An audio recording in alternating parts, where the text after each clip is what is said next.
Friends, वेदा stories में आपका स्वागत है। मेरी आज की कहानी। मांग में सिंदूर, माथे पे बिंदिया, हाथों में मेहंदी, पैरों में महावर सुमित्रा के यौवन को और निखार रही थी। सांवली सूरत पर उसकी बड़ी बड़ी कजरारी आंखें उसकी खूबसूरती पर चार चांद लगा रही थी। 14 बरस पर वैसे तो कोई दुल्हन बनने की उम्र नहीं, लेकिन सुमित्रा के लिए इस उम्र में दुल्हन बनना उसकी मजबूरी थी। कुछ माँ की गरीबी और बचपन में ही पिता का साया सिर से उठ जाने की मजबूरी। 8वीं कक्षा में थी वो जब एक दिन स्कूल से घर आने पर उसे पता चला कि उसका ब्याह होने वाला है। लड़का 3 भाई हैं, लड़के के पिता नहीं हैं, लेकिन अपने पीछे इतना छोड़ गए हैं कि तीनों भाई आराम से अपनी जिंदगी बिना किसी परेशानी के गुजर बसर कर सकें। घर में पीतल के बर्तन का काम, जो कि अभी तक लड़के के पिता देखते आ रहे थे, लेकिन अब उनके ना रहने पर सुमित्रा का होने वाला पति राम लखन देख रहा था। राम लखन घर का बड़ा बेटा था, इसलिए पिता के ना रहने पर सारी जिम्मेदारी उसी के कांधे पर आ टिकी थी। माँ की बड़ी इच्छा थी कि मरने से पहले वो अपनी बड़ी बहू को देख ले। मौत का क्या भरोसा, कब अपने पास बुला ले। जब से राम लखन के पिता एक मामूली सी बीमारी में अपना भरा पूरा परिवार अधूरे में छोड़ कर गए थे, तब से राम लखन की माँ का अपनी जिंदगी पर से भरोसा उठने सा लगा था। उनकी तमन्ना थी बस एक बार अपनी बहू का चेहरा देख ले, अपने पोते को गोद में उठा ले, फिर चाहे मौत भी आ जाए कोई गम नहीं। यही वजह था कि वो अपने बड़े बेटे का ब्याह जल्दी से जल्दी करवाना चाहती थी। लड़का सुमित्रा से 8 साल बड़ा था, लेकिन सुमित्रा की माँ को इसमें कोई परहेज न था। उन्हें पता था अच्छे रिश्ते बड़े भाग्य से मिला करते हैं, और ऊपर से जब लड़की के सिर पर से बाप का साया बचपन में ही उठ गया हो। बहुत मुश्किल से उसकी माँ ने उसे पाल पोस कर 14 साल का किया था। माँ की चिंता बढ़ती जा रही थी। अभी तक तो उसने अपनी बेटी की दुनिया की गंदी नजरों से बचाए रखा था, लेकिन कब तक। वो यही सोचती थी कि कोई अच्छा घर वर मिल जाए तो वो सुमित्रा के हाथ पीले कर अपनी जिम्मेदारियों से मुक्त हो जाए। लेकिन कौन ब्याहेगा एक गरीब बिन बाप की बच्ची को। बस दिन रात इसी चिंता में घुली जा रही थी वो। तो भला हो उसकी पड़ोसन कमला का, जो भगवान सरीखा आकर उसकी बेटी का ब्याह बिना किसी दहेज के अपने रिश्तेदारी में तय करवा दिया। और सिर्फ ब्याह ही तय नहीं कर पाया, बल्कि ब्याह के खर्च का सारा भार भी अपने ऊपर लेकर उसे एकदम निश्चिंत कर दिया। अब तो बस वो जल्दी से जल्दी उसके हाथ पीले कर उसके जीवन को खुशियों से भर देना चाहती थी। विदाई के समय सुमित्रा अपनी माँ से बहुत देर तक लिपट कर रोती रही थी। उसे बस एक ही बात का गम था, उसके जाने के बाद उसकी माँ को कौन देखेगा। एकदम अकेली पड़ जाएगी वो। फिर कमला मौसी ने उसे समझाया था कि तू क्यों चिंता करती है, हम सब हैं। तो तू बस अपनी आने वाली जिंदगी की सोच और अपने ससुराल वालों की चिंता कर। अब से वही तेरा अपना घर है। बड़ी बहू बनकर जा रही है तू वहाँ। अपनी तू जिम्मेदारियों को अच्छी तरह से निभाना। अपनी सास को शिकायत का मौका मत देना। और वैसे भी कौन सी लड़की होगी जो बिन ब्याही अपने पीहर बैठी अच्छी लगती होगी। लड़की जात को एक ना एक दिन तो दूसरों के घर जाना ही पड़ता है। बड़े ही अरमानों से उसने अपने नए घर में कदम रखा। सास अपनी सुंदर सी बहू को देखकर निहाल हुई जा रही थी। मुंह दिखाई के रस्म के बाद उन्होंने न जाने कितनी ही बार उसकी नजर उतारी होगी। इतनी सुंदर बहू होगी किसी की पूरे कस्बे में। ये तो हमारे भाग थे जो हमें इतनी सुगढ़ और समझदार बहू मिली, कहकर उन्होंने उसकी बलैया ले ली। सुमित्रा को आए 1 हफ्ता बीत चुका था, लेकिन अभी तक राम लखन ने सुमित्रा की सूरत नहीं देखी थी। उसकी माँ ने उसे सुमित्रा से दूर रहने की सख्त हिदायत जो दी थी। बहू देखने की ललक में वो सुमित्रा को अपने बेटे के लिए ब्याह तो लाई, मगर वो जानती थी कि अभी सुमित्रा अपने गृहस्थ जीवन की शुरुआत करने के लिए अपरिपक्व है। इसलिए वो सुमित्रा को अपने कमरे में अपने पास ही रखती थी। राम लखन अपनी माँ के इस फैसले से कभी कभी बहुत खींच भी जाया करता था। ये माँ भी ना, जब सुमित्रा को हमसे दूर ही रखना था तो नाहक ही हमारा ब्याह करवाया। और अगर करवाया भी तो इतनी छोटी लड़की से करवाने की क्या जरूरत थी? क्या उन्हें पहले से सुमित्रा की उम्र का पता नहीं था? चलो, दूर रखने का कारण तो समझ में आता है, लेकिन अब ये क्या बात हुई कि अपनी ही लुगाई की सूरत भी नहीं देख सकते? जब भी वो उसके घुंघरुओं की आवाज सुनता, उसका मन विचलित होता। धीरे धीरे सुमित्रा को आए 1 महीना बीत गया। कितनी विचित्र बात थी ना, जिसके लिए ब्याह कर आई उसी से कोई सरोकार नहीं। खाना परोस आती थी उसे वो भी अपनी सास की उपस्थिति में, घूंघट डालकर। उसके दोनों देवर यूं तो उससे उम्र में बड़े थे, लेकिन वो उनसे एक माँ की तरह ही व्यवहार करती थी। उसके दोनों देवर भी उसे माँ का ही दर्जा देते थे और उसकी उतनी ही इज्जत करते जितनी अपनी माँ की। माँ सभी से उसकी सुघड़ता, उसकी सरलता, उसके गुणों का बखान ही करते नहीं थकती थी और मन ही मन कमला मौसी को धन्यवाद देती, जिनकी वजह से उन्हें सुमित्रा जैसी बहू मिली। सुमित्रा भी अपनी सास का ख्याल एक बेटी की तरह ही रखती थी। उनकी माने तो सुमित्रा हरा सोना थी। उसकी उम्र भले ही कम थी, लेकिन समझदारी और परिपक्वता ऐसी कि बड़ों को भी पीछे छोड़ दे। एक दिन राम लखन घर आता है तो माँ को घर पर न देख भाइयों से पूछता है। पता चलता है माँ पड़ोस में सत्यनारायण भगवान की कथा सुनने गई है।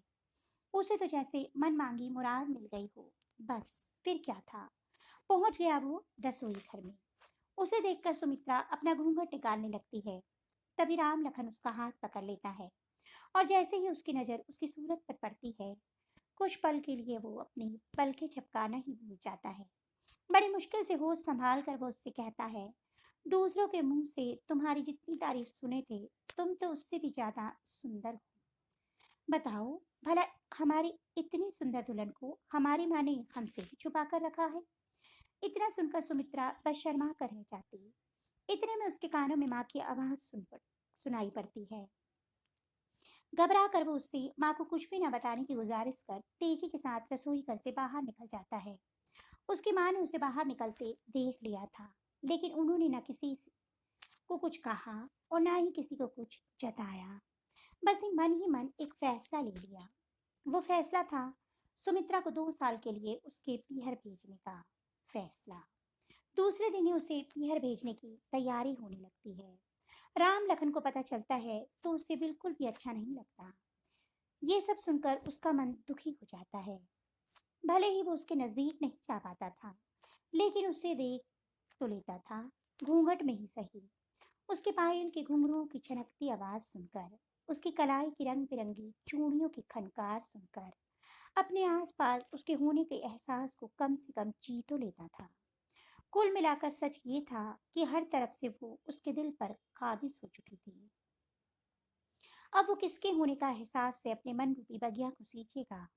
इन्हीं बातों से उसका मन उदास हो उठा था, लेकिन माँ के आगे वो कुछ बोल नहीं सकता था। अब जब माँ का यही फैसला है तो ठीक है, यही सोचकर उसने अपने दिल को समझा लिया और भरी आंख से उसे छुप कर जाते हुए तब तक देखता रहा जब तक उसका भाई उसे लेकर उसकी आंखों से ओझल नहीं हो गया। ऐसा नहीं था कि सुमित्रा को दुख नहीं था। जाते समय उसकी कातर निगाहें घूंघट की आड़ से जिसे ढूंढने की कोशिश कर रही थी, उसे क्या खबर थी कि वो उससे छुपकर ही देख रहा था। सुमित्रा 2 साल के लिए अपनी पीहर आ गई। सुमित्रा की माँ अपनी बेटी के मुंह से उसके ससुराल वालों की बड़ाई सुनकर अपनी बेटी के भाग्य घर पर बारी जाती और उसकी नजर उतारने लगती। माँ, जानती हूँ जब हम आ रहे थे तो अम्मा बहुत रो रही थी और छुटके बबुआ भी बहुत दुखी हो रहे थे। बड़के बबुआ तो हमें लेकर आने का मान ही नहीं रहे थे। वो तो अम्मा ने बहुत समझाया, तब जाकर हमें यहाँ लाने को राजी हुए। कहते हुए ससुराल में मिले अपने जेवर दिखाने लगती। जानती हूँ माँ, ये कान की बालियां हमें यशोदा मौसी ने दिया था, और ये पायल शकुंतला मामी ने, और ये कान के टॉप्स देख रही हो, ये बड़ी बुआ ने दिया था, और छोटी बुआ ने गोपाल जी की ये चांदी की मूर्ति दी थी। कह रही थी इन्हें अपने से दूर कभी मत करना, जो भी करना इनका नाम लेकर करना। सुमित्रा की माँ उसकी बातों को बड़े गौर से सुनती जाती और हूं हूं करके मुस्कुराती जाती। और ये सोने के कड़े हमें अम्मा ने दिए थे, जानती हूँ, आते समय उन्होंने मुझे 1,000 रुपए भी दिए थे। कह रही थी खुलकर खर्च करना, जरा भी कोताही मत करना, समय समय पर बबुआ के हाथ और रुपए भिजवाते रहेंगे। इतनी समझदार और भली सास बहुत किस्मत और से मिलती है सुमो। जरूर तेरे पूर्व जन्म के कोई पुण्य होंगे जो तुझे इतना अच्छा घर और परिवार मिला। कह के एक बार फिर से वो उसकी नजर उतार लेती। भला हूँ कमला जी का, जिसने मुझ जैसे गरीब और अबला की इतनी मदद की। वरना आजकल के जमाने में तो लोग मुंह का निवाला तक छीन कर खाने से नहीं हिचकते। सुमित्रा को आए 3 महीने के पार हो चुके थे, लेकिन ससुराल की कोई खबर नहीं मिल रही थी। इधर बीते हफ्तों से सुमित्रा का मन बहुत अकला रहा था। उसे अपने ससुराल की बहुत याद आ रही थी। रह रहकर वो उदास हो जाया करती थी। उसकी माँ उसके मन की व्यथा को अच्छे से समझती थी, लेकिन कर भी क्या सकती थी। जब सुमित्रा की माँ ने कमला मौसी से ये सब बातें बताई, तो कमला मौसी ने उन्हें सुमित्रा को सिलाई सिखाने का सुझाव दिया। सुमित्रा मौसी को कमला मौसी का ये सुझाव पसंद आया।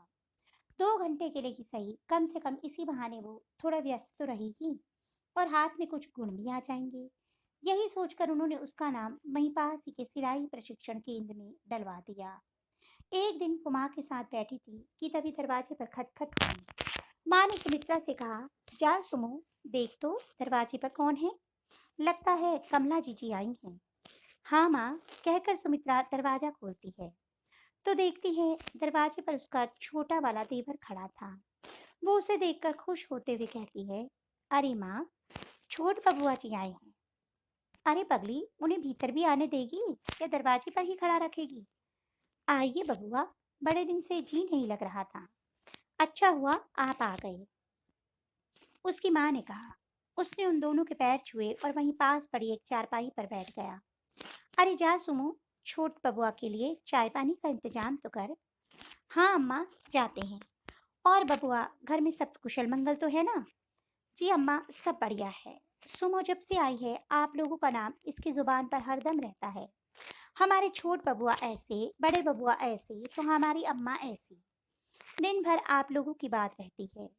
बड़े भाग थे वह जो आप लोगों सरीका परिवार इसको मिला। भगवान सुखी रखे बिटवा तुम लोगों को। अरे ऐसी कोई बात नहीं है अम्मा, भाभी ऐसी ही हैं कि उन्हें सब प्रेम करने पर मजबूर हो जाएं।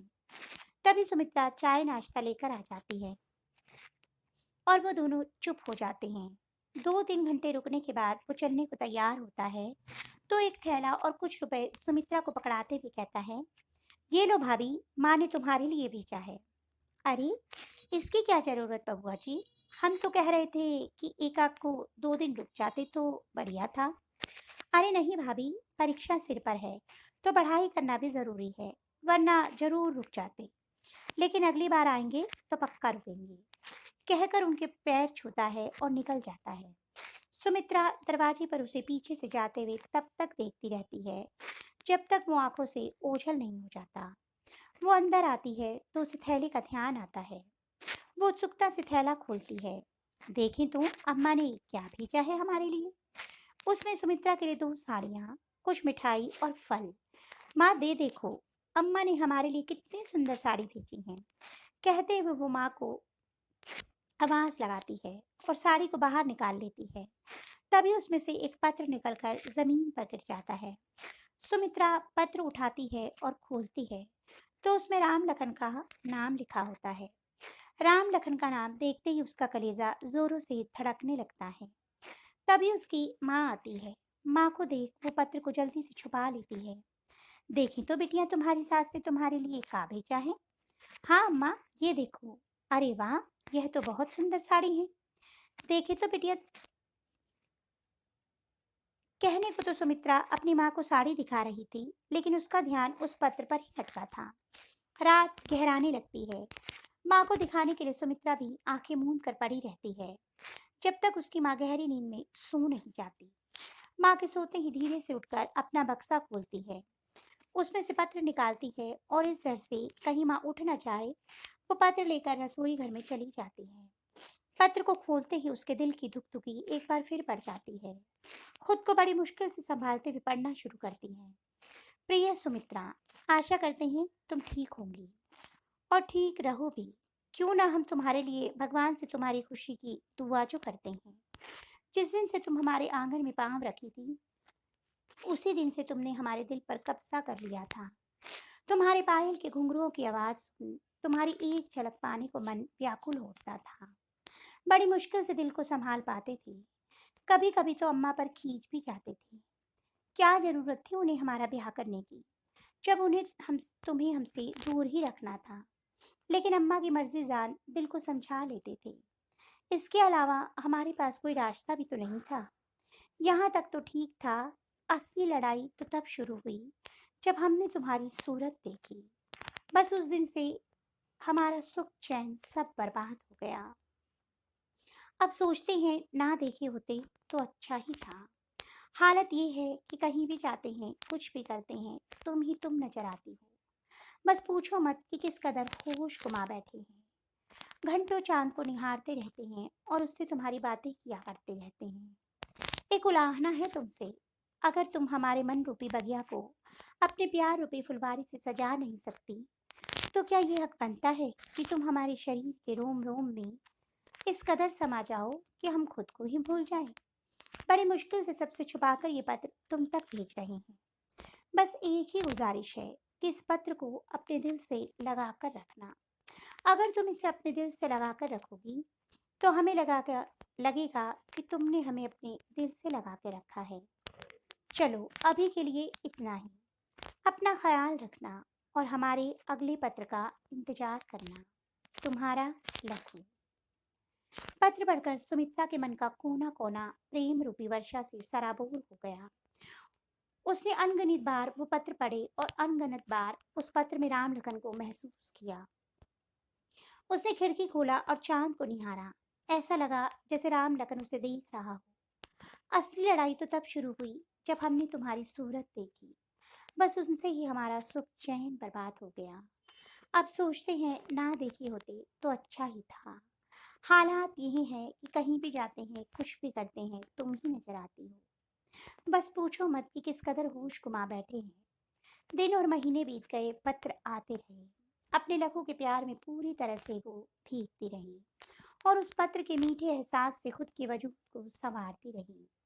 आखिरकार 2 साल बीत गए और वो दिन आ ही गया जिसके लिए दो दिल न जाने कब से अधूरे थे।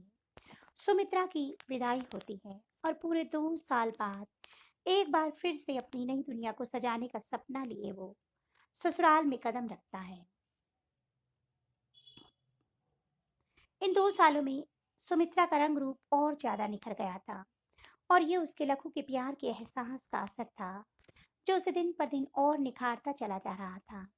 पतझड़ के आने पर अपने पेड़ों से गिर चुकी सारी पत्तियां जैसे सावन के आने पर फिर से हरी भरी हो जाती हैं, वैसे ही सुमित्रा के ना रहने से प्राण विहीन हो चुके राम लखन के जीवन में सुमित्रा के आ जाने से फिर से बहार आ जाती है और एक बार फिर उन चूड़ियों की खनखनाहट और घुंघरुओं की छनछनाहट सुन एक तड़प का आगाज होता है।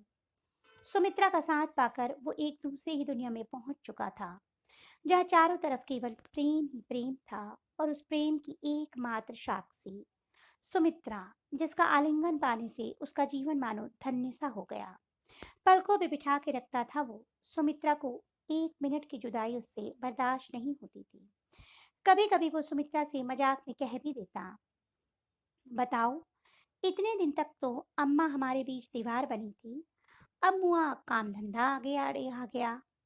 हमारा बस चलता तो हम घर से कदम ही ना निकालते, लेकिन मजबूरी ये है कि काम नहीं करेंगे तो घर का खर्चा कैसे चलेगा।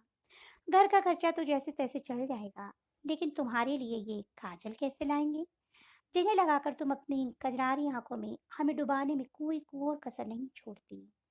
और उसकी ये बातें सुन सुमित्रा खिलखिला उठती। बस तुम्हारी ये हंसी हमारी जान ले लेती है। उन दोनों का प्यार देख राम लखन की माँ खुशी से फूली नहीं समाती थी। देखते देखते 6 महीने कब बीत जाते हैं पता ही नहीं चलता। सास का दुलार, देवरों का सम्मान और पति के प्यार ने उसे उड़ने के लिए जैसे एक नया पंख दे दिया था। उसे लगता कि ये वक्त यहीं ठहर जाए और वो इस वक्त को जीती चली जाए। राम लखन का इतना प्यार देख कभी कभी तो सुमित्रा डर जाया करती। उसने कितनों की ही शादी के कुछ सालों बाद बदलते देखा था और सुना था। एक घटना तो उसकी पड़ोस में रह रही रुक्मी जीजी की ही थी। पहले पहल तो उनका पति उनसे बहुत ही प्यार करता था, लेकिन समय के साथ उसका प्यार रुक्मी जीजी के लिए कम होता चला गया। हद तो तब हो गई जब उसने उन पर हाथ उठाना भी शुरू कर दिया। और फिर तो ये उसका रोज का ही ढर्रा हो गया। हर रोज कोई ना कोई कमी वो रुक्मी जीजी में निकाल ही दिया करता था और उन्हें मारने का एक भी मौका हाथ से जाने न देता था। माँ बाप भी उनकी मदद ना कर पाने को मजबूर। एक तो उनकी तंग हालत परिस्थिति, उस पर समाज की थू थू, सब जान सुनकर भी ये उन्होंने उनसे ये कहकर अपना पल्ला झाड़ लिया कि अब से वो वही तुम्हारा घर है, जैसा भी है वही तुम्हारा पति है, जैसा रखता है वैसा रहने की आदत डाल ले। जरूरी नहीं कि सबका भाग भगवान बढ़िया गढ़ के भेजे हों। और फिर लड़की जात के लिए यह कौन सी नई बात है। सीता से कि सती तक सब दुख उठाए हैं। जब देवी होके वो दुख पाए से नहीं बच पाई, तो हमारे तुम्हारे जैसन तुच्छ आदमी की कौन बिसात। और फिर एक दिन खबर आई कि रुक्मी जीजी ने फांसी लगा ली। बस तभी से वो डरने लगी थी। जब भी सुमित्रा राम लखन को खुद से इतना प्रेम करते देखती, तो रुक्मी जीजी का मासूम चेहरा उसकी आंखों में तैर जाता। वो डर जाती। दिन रात भगवान से वो बस यही प्रार्थना करती कि हे प्रभु, इनके दिल में हमारे लिए प्यार हमेशा ऐसे ही बनाए रखना। समय धीरे धीरे बीत रहा था और इसी के साथ सुमित्रा की सास की दादी बनने की बेचैनी भी बढ़ती जा रही थी। सब कुछ ठीक ठाक चल रहा था तो उनको भी लगता था कि अब सुमित्रा की मां बनने में कोई हर्ज नहीं है। उन्होंने इस दौरान कई बार सुमित्रा से इस बारे में खुलकर बात भी की। क्यों बहू, अब हमें दादी बनने का सुख कब दे रही हो? और उनकी बातों को सुन सुमित्रा बस मुस्कुरा शर्मा कर रह जाती। समय पंख लगाकर अपनी गति से उड़ता जा रहा था। कहते हैं बुरा वक्त जल्दी नहीं करता और अच्छा वक्त कब बीत जाता है पता ही नहीं चलता। बस यही सुमित्रा के साथ भी था। देखते देखते कब 5 साल बीत गए उसे पता ही नहीं चलता। लेकिन उसे क्या खबर थी कि आने वाला वक्त उसकी किस्मत में कुछ और लिख कर बैठा है। इन 5 सालों में न राम लखन बदला था, न वो बदली थी और न ही उनका प्रेम। अगर कुछ बदला था तो बस लोगों के देखने का और समझने का नजरिया। जितनी मुंह उतनी बातें। और इन सब से सुमित्रा की सास भी अछूती न रही। कल तक जो सास उसके गुणों का बखान करते नहीं थकती थी, आज उसी सास की आंखों में वो खटकने लगी थी। और वजह थी उसका अभी तक मां न बन पाना। राम लखन को इन सब बातों से कोई फर्क नहीं पड़ता था। वो जानता था अभी सुमित्रा की उम्र ही क्या है, माँ नाहक इतना परेशान हो रही है। और यही बात वो अपनी माँ को समझाता। लेकिन राम लखन की माँ थी कि कुछ समझने को तैयार ही नहीं थी। उन्हें तो बस जल्दी से जल्दी अपना पोता अपने गोद में चाहिए था। माँ के बहुत जोर लगाने पर वो उसे डॉक्टर के पास ले गया। डॉक्टर ने सारा चेकअप करने के बाद कहा था, देखिए घबराने की कोई बात नहीं है, सब कुछ नॉर्मल है। कभी कभी ऐसा होता है कि लड़कियां माँ बनने में थोड़ा समय लेती हैं। आप सुमित्रा को थोड़ा समय दीजिए, वो माँ जरूर बनेगी। राम लखन की माँ ने भी सोचा, चलो जैसे इतना दिन इंतजार किया है, 1-2 साल और सही। और इस बीच ऐसा कोई उपाय नहीं बचा था जिसे राम लखन की माँ ने आजमाया ना हो। ओझा पंडितों को दिखाना, मंदिर में जाकर मनौती मानना, हवन पूजन, ये सब कुछ करके उन्होंने देख लिया, लेकिन कोई उपाय काम नहीं आ रहा था। धीरे धीरे 7 साल गुजर गए। अब तो सुमित्रा को भी लगने लगा था कि उसके भाग्य में माँ बनने का सुख लिखा ही नहीं। पड़ोस में राम लखन के दूसरे ब्याह की चर्चा भी उठने लगी थी। उसकी माँ को भी उनकी बात ठीक लग रही थी। आखिर वो भी कब तक इंतजार करती। और उन्होंने राम लखन की मर्जी जाने बिना उसका ब्याह भी तय कर दिया। लेकिन इस बारे में जैसे ही राम लखन को पता चला, उसने दूसरा ब्याह करने से साफ इनकार कर दिया। देखो अम्मा, आज तक हमने तुम्हारा हर कहा माना है, कभी भी पलटकर तुम्हारा जवाब नहीं दिया, लेकिन ये करने के लिए ना कहो, हमसे इतना बड़ा पाप ना हो पाएगा। उसकी बात सुन राम लखन की माँ उसे ठगी सी देखती रह जाती है। उन्हें राम लखन से ऐसे जवाब की कतई उम्मीद नहीं थी। कल तक जो लखुआ हमारे घर मर्जी को अपनी मर्जी मानता आ रहा था, आज उसे अपनी लुगाई के प्रेम में इतना अंधा हो गया कि उसे अपना अच्छा बुरा भी नहीं समझ आ रहा है। अब बताओ, बच्चा नहीं होगा तो उसका वंश कौन आगे लेके जाएगा? इतनी सी बात उसके भेजे में नहीं घुस रही है। नहीं, हम ऐसा नहीं होने देंगे। हम अभी बहू से बात करनी होगी। वो सुमित्रा को समझाने के इरादे से उसके पास जाती है। देखो बहू, तुम्हारे अंदर कोई कमी नहीं है। हम जानते हैं कि तुम एक अच्छी बहू होने के साथ साथ एक अच्छी जीवन संगिनी और एक अच्छी भाभी भी हो। ये तो हमारा कोई पुण्य प्रताप रहा होगा जो तुम हमारी बहू बनकर इस घर में आई। लेकिन शादी के बाद ब्याह केवल पति पत्नी या सास बहू के रिश्ते तक सीमित नहीं रहता है। एक गृहस्थ जीवन तभी सार्थक माना जाता है जब एक औरत अपने पति को बाप बनने और अपने ससुराल को उनका वंश आगे बढ़ाने का सुख दे सके। अभी तक तो हम सोच रहे थे देर सवेर हो सकता है कि तुम हमारी इच्छा पूरी कर दो, लेकिन 8 साल बीतने का है। अभी तक भगवान कहाँ रूठे बैठे हैं। देखो, हम तुम्हारा दुख समझते हैं, लेकिन क्या करें, हमारी भी मजबूरी है। हम नहीं चाहते कि हमारे लखवा को कोई बिन औलाद का कहे, और हमें पता है कि तुम भी ये नहीं चाहती होंगी। अब हमारी बात तो लखवा सुन नहीं रहा, लेकिन हमें विश्वास है कि तुम उसे जरूर मना लोगी। वो तुमसे इतना प्रेम करता है कि तुम्हारी बात टाल ही नहीं सकता। हमारे खातिर न सही, लखवा के खातिर तुम उसे उसके दूसरे ब्याह के लिए राजी कर लो। बड़ा उपकार होगा तुम्हारा। देखो, हम तुम्हारे हाथ जोड़ते हैं। पर अम्मा, ये आप क्या कर रही हैं? आपको हमें हाथ जोड़ने की कोई जरूरत नहीं है। हम बात करेंगे इनसे। जुग जुग जियो बहू, हम जानते थे तुम हमारा कहाँ कभी नहीं टालोगी। चलो अच्छा, अब हम चलते हैं। सुमित्रा ने अपनी सास से कह तो दिया, लेकिन ये वही जानती थी कि जिसे उसकी सास ने इतनी आसानी से कह दिया, वो उसके लिए मौत को गले लगाने से कम नहीं था। उसके साथ आंखों से आंसुओं की धारा फूट पड़ी। उसे कुछ समझ नहीं आ रहा था वो करे भी तो क्या करे। और तभी उसे अपनी बुआ सास की बातें याद आ जाती हैं, जो उन्होंने उसे कभी गोपाल की मूर्ति देते हुए उससे कही थी। जब कोई रास्ता ना नजर आए तो उनको पुकारना, ये जरूर कोई ना कोई मार्ग दिखाएंगे। वो गोपाल जी की मूर्ति हाथ में लेती है और उनसे शिकायत भरे लहजे में कहती है कि हमें किन दो राहों पर लाकर खड़ा कर दिया है प्रभु। अब आप ही बताओ हम क्या करें। कौन पत्नी अपने मुंह से अपने पति से उसके दूसरे ब्याह की बात करेगी, और वो भी ऐसे पति से जो उसे इतना चाहता हो। आपने हमें औरत तो बनाया, लेकिन पूरी औरत बनाना भूल गए। एक औरत तब तक पूरी औरत नहीं बनती जब तक वो माँ बनने का सुख ना पाले, और आपने मुझे उसी सुख से वंचित कर दिया जो एक औरत के लिए उसके औरत होने का सबसे बड़ा प्रमाण है। प्रभु, हमने आज तक आपसे कुछ नहीं मांगा। आपने बिन मांगे ही हमें सब कुछ दे दिया। जैसे इतना दिया वैसे एक कृपा और कर दो प्रभु। या तो हमारी झोली ममता से भर दो, या तो हमें मौत दे दो प्रभु, या तो हमें मौत दे दो। कहकर फूट फूट कर रोने लगती है। उसी समय राम लखन के आने की आहट सुन वो रोना बंद कर अपने आंसुओं को जल्दी जल्दी पोंछने लगती है। सुमित्रा राम लखन से अपने आंसुओं को छुपाकर भी नहीं छुपा पाती। तुम रो रही हो सुमो?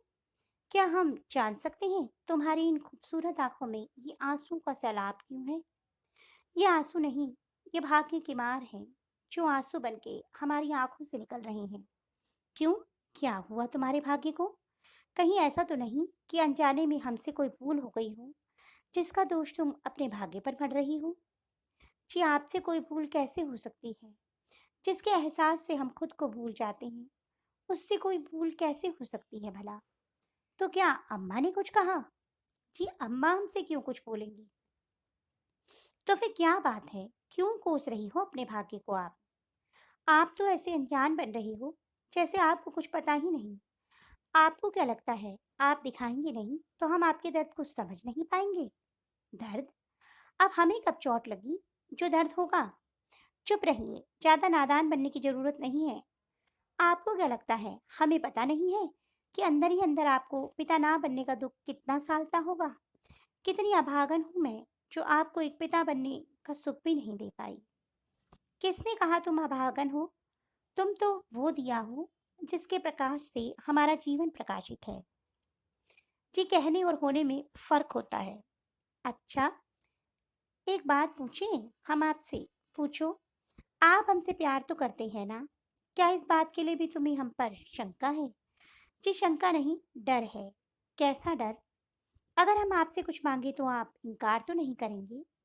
ये भी कोई कहने वाली बात है सुमो। हमारा सब कुछ तुम्हारा ही तो है।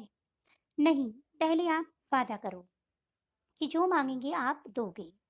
अगर हमारे बस में रहा तो जरूर देंगे। हम चाहते हैं कि आप दूसरा ब्याह कर लें। ये तुम क्या कह रही हो सुमू? हम ऐसा हरगिज नहीं कर सकते। क्यों नहीं कर सकते? आखिर हमने आपको आज तक दुख के सिवा दिया ही क्या है? ऐसा क्यों कह रही हो सुमू? तुमने तो हमें जीने का एक नया प्रारूप दिया है, एक गति दी है, प्रेम की परिभाषा दी है, लेकिन बाप बनने का गौरव नहीं दे पाई। सुमित्रा ने राम लखन की बात बीच में काटते हुए कहा, हमें इससे कोई फर्क नहीं पड़ता। आपको नहीं पड़ता होगा, लेकिन हमें पड़ता है। इसलिए हम चाहते हैं कि आप दूसरा ब्याह कर लो। अपने लिए न सही, इस परिवार के लिए, अम्मा के लिए, हमारे लिए। तुम ऐसा सोच भी कैसे सकती हो कि हम तुम्हारे अलावा किसी और को अपनी जिंदगी में लाने के बारे में सोच भी सकते हैं? क्या इसी दिन के लिए हम तुम्हें ब्याह कर लाए थे? तुम्हारे साथ सात फेरे लेते समय सात वचन लिए थे। हमें कोई बच्चा नहीं है तो इसमें तुम्हारा क्या दोष? क्या एक औरत का अस्तित्व एक बच्चे तक ही सिमट कर रह जाता है? उसका खुद का कोई वजूद नहीं होता। और वैसे भी बच्चे तो भगवान की देन होते हैं। उसके लिए कोई स्त्री कैसे जिम्मेदार हो? बच्चे आदमी औरत दोनों के भाग्य से होते हैं। और ये भी तो हो सकता है कि हमारे ही भाग्य में संतान का सुख न हो। हमें कुछ नहीं पता। आपको दूसरा ब्याह करना ही होगा। हमारा प्रेम इतना कमजोर नहीं है कि एक बच्चे की लालसा से लिप्त स्वार्थ में एक झटके से टूट जाए। हमने तुम्हें दिल से प्रेम किया है और हमारा दिल हमें इसकी इजाजत कतई नहीं देगा। तो बस इतना ही प्रेम करते हैं आप हमसे, जो अपनी औरत की एक छोटी सी बात भी नहीं मान सकते? बस इतना ही प्रेम करते हैं आप हमसे? जिसे तुम छोटी सी बात कह रही हो वो तुम्हारे लिए छोटी बात होगी, हमारे लिए पाप है। आपका दूसरा विवाह ना करने का कारण जो है, अगर वो कारण ही खत्म हो जाए तब तो आपको कोई मलाल नहीं होगा।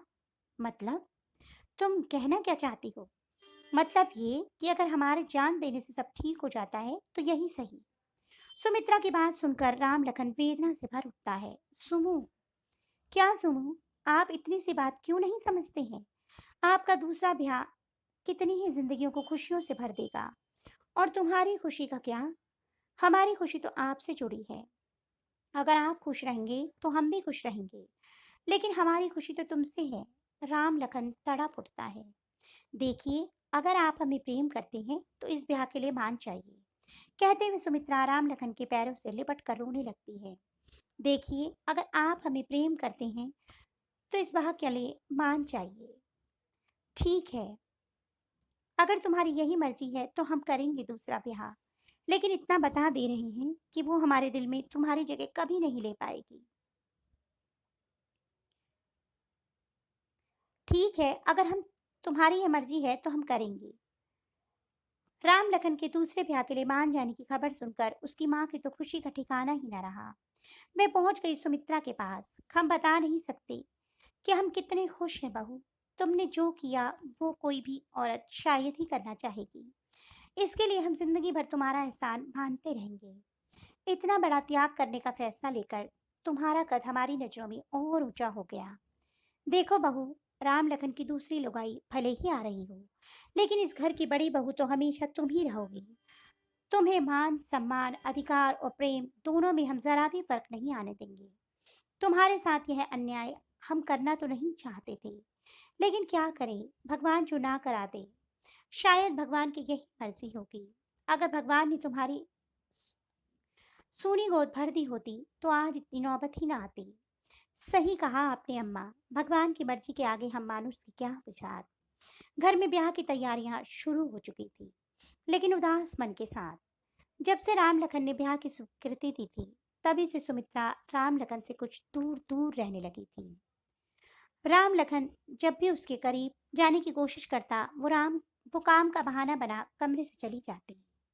राम लखन सब समझता था कि वो ऐसा क्यों कर रही है, लेकिन कुछ बोलता नहीं था। शायद वो जानता था कि अब हालात पहले से बहुत अलग हो चुके थे। सुमित्रा ब्याह से संबंधित सारे काम ऐसे कर रही थी मानो वो अपने लिए सौतन नहीं, बहू ला रही हो। वो दिखा रही थी कि राम लखन के दूसरे ब्याह का उसे कोई मलाल नहीं, लेकिन अंदर ही अंदर टूटती जा रही थी। जैसे जैसे ब्याह के दिन नजदीक आ रहे थे, सुमित्रा की बेचैनी बढ़ती जा रही थी। एक बार को तो उसे लगा वो रोक ले इस ब्याह को, ना होने दे, अपने लखू को किसी और का हो। लेकिन फिर सास की बात याद आ गई। बहू, हम नहीं चाहते हमारे लखुआ का कोई बिन बौला औलाद कहे। और वो संभल गई। वो दिन भी आ गया जब राम लखन दूसरी बार दूल्हा बनने जा रहा था। सुमित्रा से राम लखन का ये रूप शायद देखा ना जाता, इसलिए सुबह से ही उसने अपने आप को कमरे में बंद कर लिया था। बहू, बहू, सास की आवाज सुन उसने किवाड़ खोला। अरे बहू, तुम यहाँ बैठी हो और हम तुम्हें कहाँ कहाँ नहीं ढूंढ लिए। चलो बाहर, औरतें तुम्हें पूछ रही हैं। अम्मा, तबीयत थोड़ी ठीक नहीं लग रही, इसलिए अब हम थोड़ा आराम करना चाहती हैं। कहते कहते सुमित्रा को चक्कर आ जाता है। अरे, तुम्हारी तबीयत तो सच में ठीक नहीं, तुम आराम करो, हम अभी डॉक्टर को बुलवाते हैं। कहते हुए उसे पकड़कर बिस्तर तर ले जाती है। बाहर आती है और अपने छोटे बेटे को डॉक्टर बुलवाने भेजती है। उसकी तबीयत का सुन राम लखन परेशान हो जाता है और सब कुछ छोड़ छाड़ भागा भागा सुमित्रा के पास आता है। धीरे धीरे और लोग भी पहुंचने लगते हैं। क्या हो गया बहू को? उनमें से किसी ने पूछा। अरे कुछ नहीं, ब्याह वाला घर है, काम की अधिकता की वजह से ऐसा हुआ होगा। कितना कहे कि कुछ अपना ख्याल भी किया करो, लेकिन नहीं। अब देखो, हो गई ना कमजोरी। सुमित्रा की सास ने कहा। एक बात तो है लखुआ की अम्मा, तुम्हारी ये बहू तो सोना है। देखो, दूसरी कैसी आती है। अरे, जैसे भी हो, हमारे लखुआ को बाप बनने का सुख दे दे, बस। इतने में डॉक्टर आ जाता है। चेकअप करके बाहर निकलता है। देखिए, घबराने वाली बात नहीं है, ये पेट से है। इस हाल में ऐसा होना लाजमी है। क्या कह रहे हैं डॉक्टर साहब? एक बार फिर से तो कहिए। जी, आपकी पत्नी माँ बनने वाली है। सुमित्रा के माँ बनने की खबर सुन राम लखन खुशी से पागल हो जाते हैं। सुन रही हो अम्मा, हमारी माँ, हमारी सुमु माँ बनने वाली है। बधाई हो लखवा की अम्मा, दादी बनने जा रही हो तुम। आखिर भगवान ने तुम्हारी सुन ही ली। हाँ जी, सही कहा। भगवान ने सुन ली हमारी, और हमसे ज्यादा इस बच्ची की। सही कह रही हो लखवा की अम्मा। तो अब हमें बारात को रोक देना चाहिए और लड़की वालों को सब सच बता देना चाहिए। नहीं जीजी, बारात जाएगी और बहू भी आएगी। अगर मौके पर हम ब्याह से इनकार कर देंगे तो लड़की के माँ बाप पर क्या बीतेगी? दाग लग जाएगा लड़की पर, बारात ना आने का। लोग तरह तरह की बातें बनाएंगे, फिर कौन करेगा उससे ब्याह? ब्याह तो किसी कीमत पर होकर ही रहेगा, और वो भी आज ही की शुभ मुहूर्त पे। ये तुम क्या कह रही हो लखुआ की अम्मा? हम सही कह रहे हैं जीजी। बारात जाती है, ब्याह भी होता है, बहू भी आती है, लेकिन सुमित्रा की सोतन बनकर नहीं, बल्कि उसकी देवरानी बनकर। और सुमित्रा दरवाजे पर खड़ी होकर खुद उसकी आरती उतारकर उसे भीतर लाती है। भगवान के सौजन्य से घर की दूसरी बहू भी सुमित्रा की जैसी ही निकली, और बहुत जल्द सुमित्रा एक प्यारे से बेटे को जन्म देती है। अपने पत अपने पोते को गोद में उठा राम लखन की माँ की आंखों में आंसू आ जाते हैं। राम लखन कहता है, अम्मा तुम रो रही हो? अरे बगले, ये तो हमारे इच्छा तृप्ति के आंसू हैं, दादी बनने की खुशी के आंसू हैं। अब से इसके सारे देखभाल की जिम्मेदारी मेरी। तुम लोग इसकी तरफ से एकदम निश्चिंत रहो, कहकर अपने पोते को चूमते हुए लेकर चली जाती है। सुमित्रा राम लखन के कांधे पर सिर रखकर आंखें मूंद लेती है। क्या हुआ मुन्ने की अम्मा, क्या सोच रही हो? जी, सोच रही हूँ, इन 10 महीनों में कितना कुछ बदला, कितना कठिन था हमारे लिए उस पल को जीना, जब हम हालात के हाथों मजबूर हो आपको किसी और का बनाने जा रहे थे। बस सांसें चल रही थी हमारी, लेकिन जीने का हौसला मर गया था। हमारे कान तरस गए थे आपके मुंह से ये शब्द मुन्नी की अम्मा सुनने के लिए। अब जाके मेरे कानों को सुकून और दिल को आराम मिला है। अब लग रहा है कि हाँ, हम औरत हैं, एक संपूर्ण औरत। अच्छा, लेकिन हम तो तुम्हें एक संपूर्ण औरत ही समझे थे। लखन शरारती अंदाज में कहता है। हटिए, आप भी ना। और दोनों खिलखिलाकर हंस देते हैं। एक नारी त्याग की मूर्ति होती है। जीवन भर वह त्याग ही तो करती है, पर अफसोस, नारी के इस त्याग को उसकी आदत या फर्ज कहकर नकार दिया जाता है। अगर औरत के त्याग को कोई समझ जाए तो वह उसका हमेशा आदर सत्कार करे। कभी इसका दिल दिखाने का सपने में भी ना सोचे। तो दोस्तों, आपको मेरी कहानी कैसी लगी? कमेंट बॉक्स में अवश्य बताइएगा। जल्द ही एक नई कहानी के साथ मिलूंगी। तब तक के लिए बाय बाय।